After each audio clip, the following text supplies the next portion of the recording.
Hey everyone, Brandon Brotsky from Reach Home Loans, and these are my thoughts for Thursday. So today I want to talk a little about something called a property inspection waiver or collateral rep and warrant relief.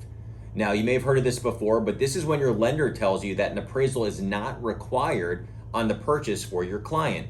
But how is a lender actually determining whether or not we need an appraisal? Well, it's pretty simple.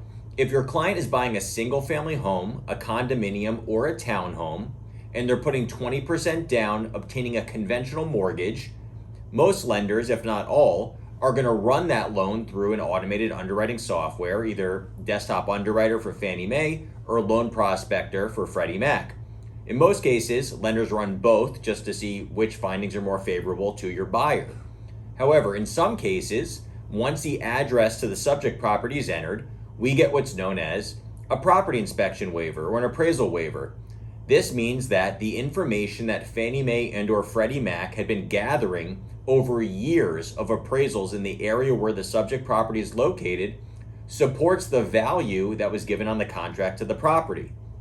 The caveats, as I said, it needs to be a single family, condominium, or townhome, has to be putting 20% down, and must be getting purchased as a primary residence or a secondary residence. It cannot be an investment property.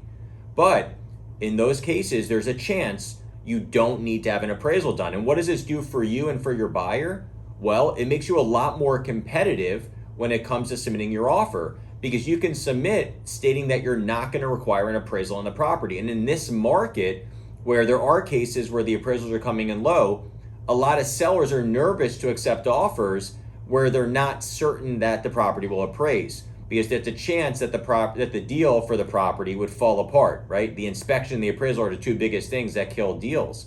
So this takes away one of those factors and makes your offer way more attractive to the seller and their agent. So if this isn't something that's being offered by your current lender, it's something that we do on every single file before we actually have a buyer submit an offer on a property, is we can run it through Desktop Underwriter and Loan Prospector, assuming it meets that minimum criteria, and see whether or not you can submit the offer, waiving the appraisal contingency. If you have more questions regarding mortgages, feel free to call or text me directly. Once again, Brandon Brotsky from Reach Home Loans, 954-478-8366.